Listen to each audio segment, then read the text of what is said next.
đà luôn. Sóc phù đều lên, đều 3p lên. Bơm đồ cho ông anh nở quân.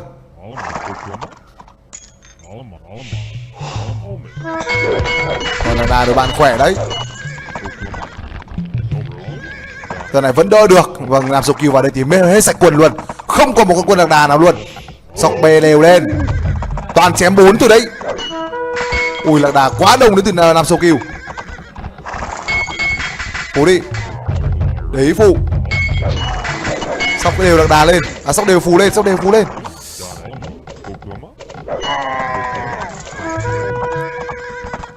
Sóc đều phù lên. 36, quay về đỡ được, thoải mái. Quá nhiều dân ăn vàng. Cứ sóc đều phù lên, đỡ được. Bắn hết tên này thôi. Vào bên trong bắn tốt này ca đi. Vào trong.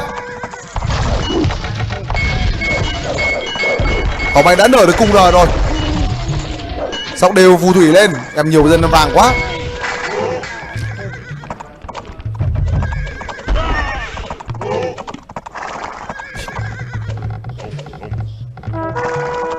Hồng Anh tham này là 31, bắt đầu ổn định lại. 97 phải bỏ nhiều vàng quá, bỏ hết dân ăn vàng ra đi. Mà bây giờ ăn gỗ mà hồi lại đi.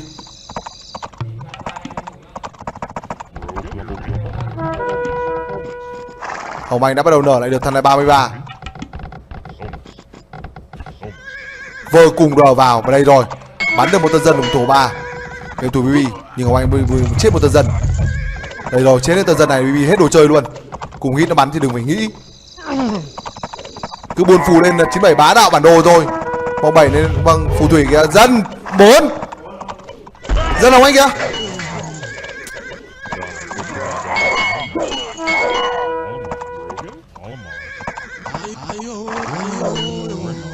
Thằng này 31 đến từ 97.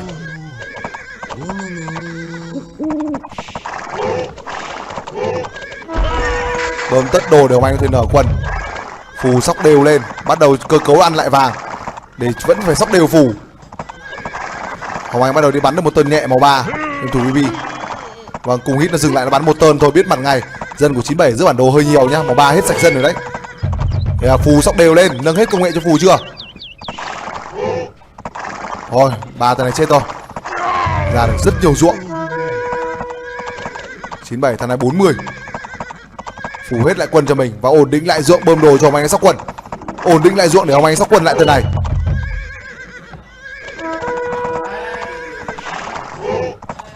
Chín bảy đang rất nhiều phù. Một tân phải rất tập trung. Họ chuyển về thế đánh cùng đờ chay.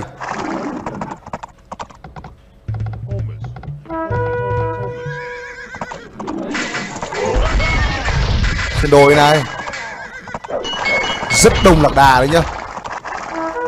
42 đến từ 97. Họ cũng không dám vào khu vực này. Bắt tân cung R này. Phù.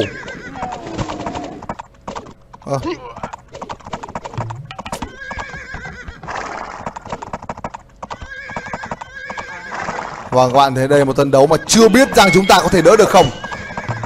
Bơm hết đồ cho Hồng Anh sóc quân thì trận này mới có cửa thắng được. Hồng Anh tầm này chỉ còn 20 BB thì hết sạch dân rồi. Bơm hết cả gỗ sữa thì mới sóc được quân. Hết sạch quân đến từ 97. Cái này nó dã vào là mất người. Phù.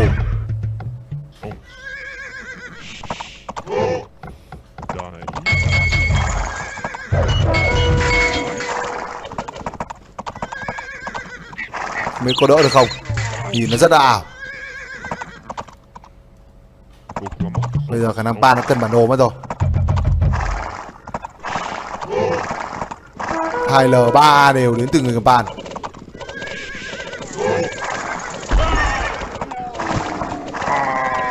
Cùng được hit. Cố gắng từ này giết chết.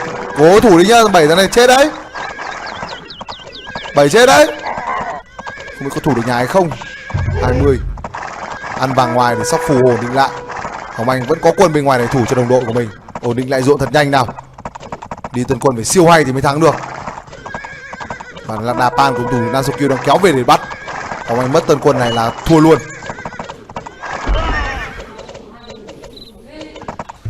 Thua.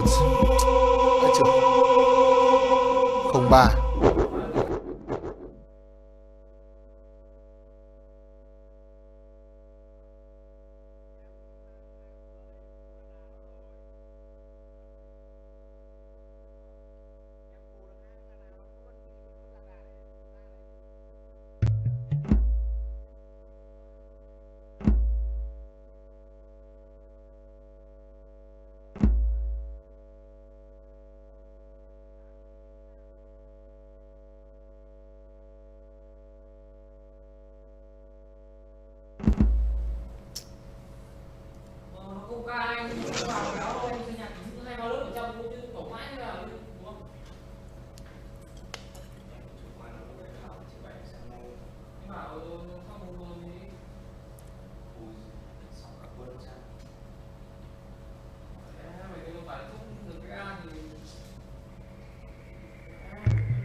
Đây.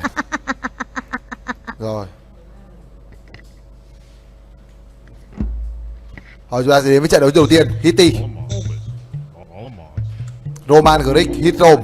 Còn chúng ta vẫn đang rất đẹp. Nói chung thật sự hôm nay thì đánh nói thẳng tăng luôn là chúng ta đánh yếu hơn đối bạn rồi.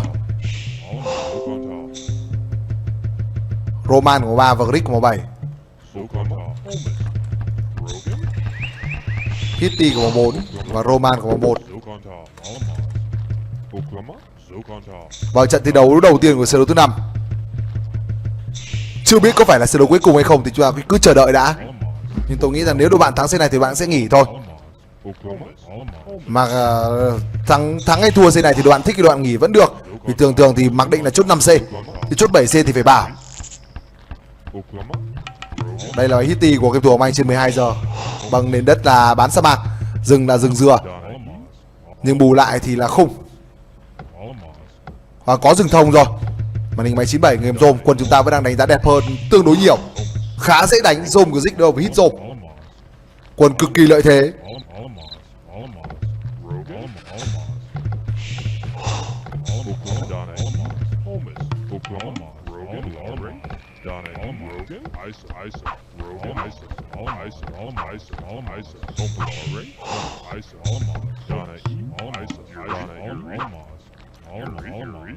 Một bài yêu đầu 6 con đạt được Hồng Anh, 7 con đạt được gấp rút thiết kế đưa về với nhà chính.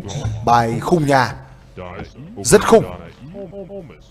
Cơ cấu mặt yếu không, chưa chắc đâu nhá, vì mặt yếu 11 giờ cũng yếu và mặt 1 giờ cũng yếu. Những mặt mà đội bạn có thể chém phẩy lọt vào bên trong nhà cái đường Hồng Anh trong trận đấu này.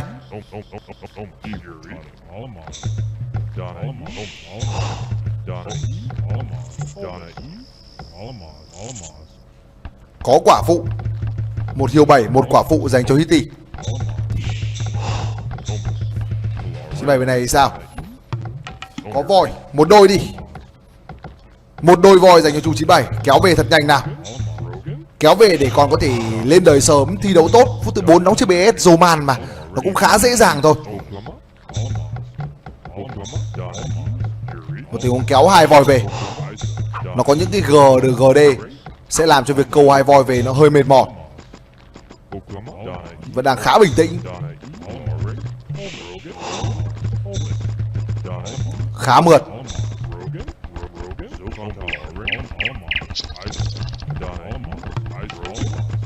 Rất tốt. Hai con voi nằm gọn ghẽ tài chính. Đồ lùa về hơi muộn. Cuối phút thứ 5 đầu phút thứ 6 mới có đồ lùa về. Việc ép đời của Roman sẽ giảm đi. Một bầy yêu đầu sẽ được đóng hết ăn. Và yêu đầu khoảng tầm 5-6 con dành cho game thủ màu 1 game thủ 97.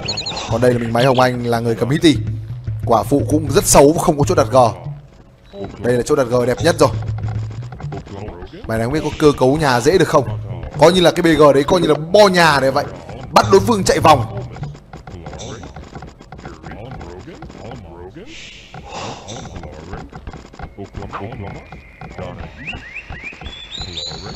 Đủ đồ dành cho Hồng Anh. Một hiêu 6, hiêu 7 gì đấy, tôi không nhìn rõ là hiêu mấy. Nhưng đại khái là một hiêu to, một voi, một quả phụ. Quả phụ mặc dù hơi xấu nhưng mà vẫn ăn được. 25 dân ép đời sẽ không chuẩn vì đồ lùa về nhìn rất loằng ngoằng. Bãi quả này ép trần lực. Vẫn còn một con hiêu lẻ nữa, nói chung bầy hiêu này chắc chỉ tầm 5 con. Vì vẫn còn một con hiêu lẻ bên ngoài này, 2 con hiêu lẻ bên ngoài. Vẫn đang muốn tìm thêm một con voi nữa dành cho Hồng Anh. Và trở lại với 97 23 dân. Không có quả phụ nhưng bù lại là 2 bầy hiêu. Một đôi voi, một bầy hiêu phụ có 6 con, một bầy hiêu đầu có khoảng 5 con. Một đôi voi dành cho U97. Trận thi đấu đầu tiên của CU5. Chưa dám chắc là C đấu cuối cùng. Vì hiện tại vẫn còn khá sớm.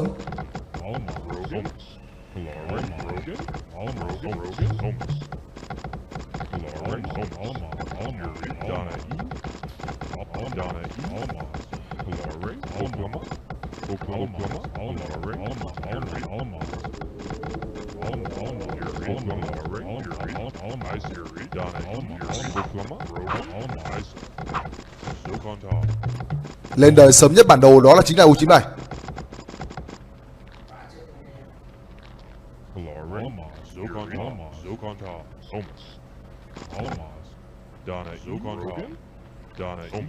Đây là Hồng Anh người cầm Hitty. Kích ở tầm cuối 10 dành cho em. Rừng rú nó cũng chưa thật sự đẹp. Cơ cấu kiểu này là ăn một rừng. 97 kích đời sớm. Lên đời sớm hơn. Quân đẹp hơn. Dễ đánh hơn.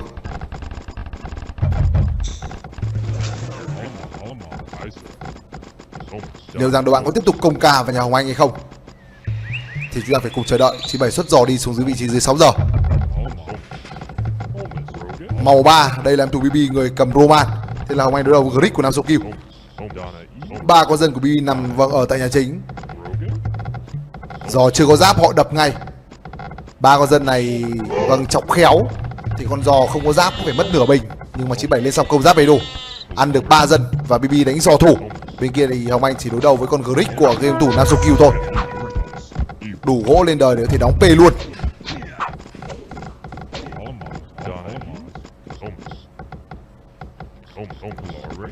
Hồng Anh này vẫn đang sống và tập trung bắt đầu bị Nam Sô Kiều kín.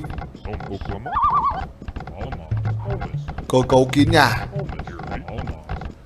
Tôi sợ đội bạn 2 vs 1 luôn thời điểm đầu thôi. Đóng phù thủy chưa? Bị bắt mất con giò.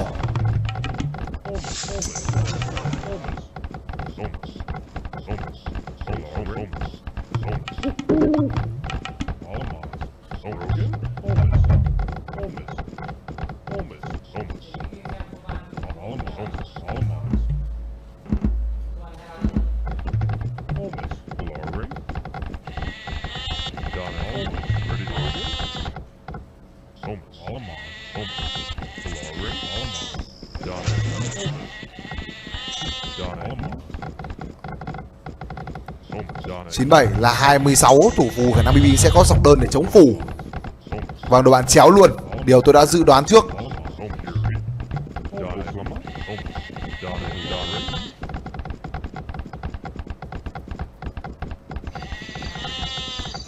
Có phù thủy. Đội bạn cũng có phù thủy.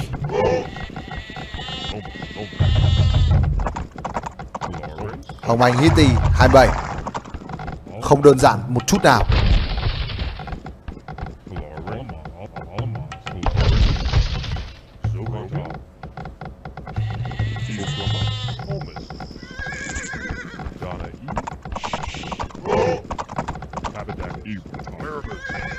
Chưa dám đi quân vì đi quân sợ bắt.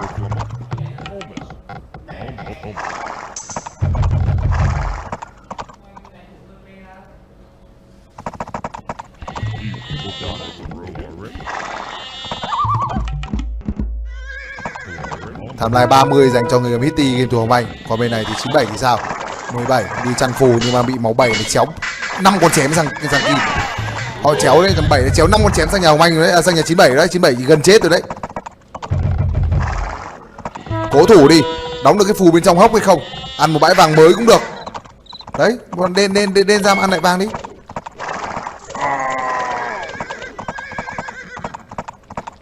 Hồng Anh thằng này 33. Khả năng phải cho vàng lên giáp 4 mới dí được. Họ bắt đầu đánh kiều thế nở ra rồi.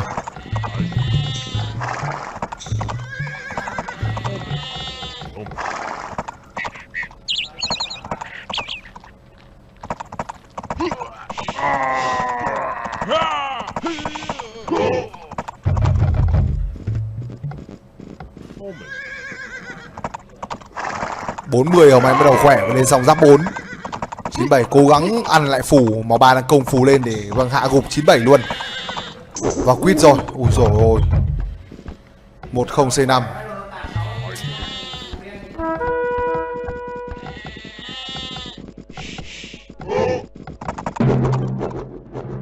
Vâng, thua trận này nữa thì tôi chắc lăn quay đã chết mất.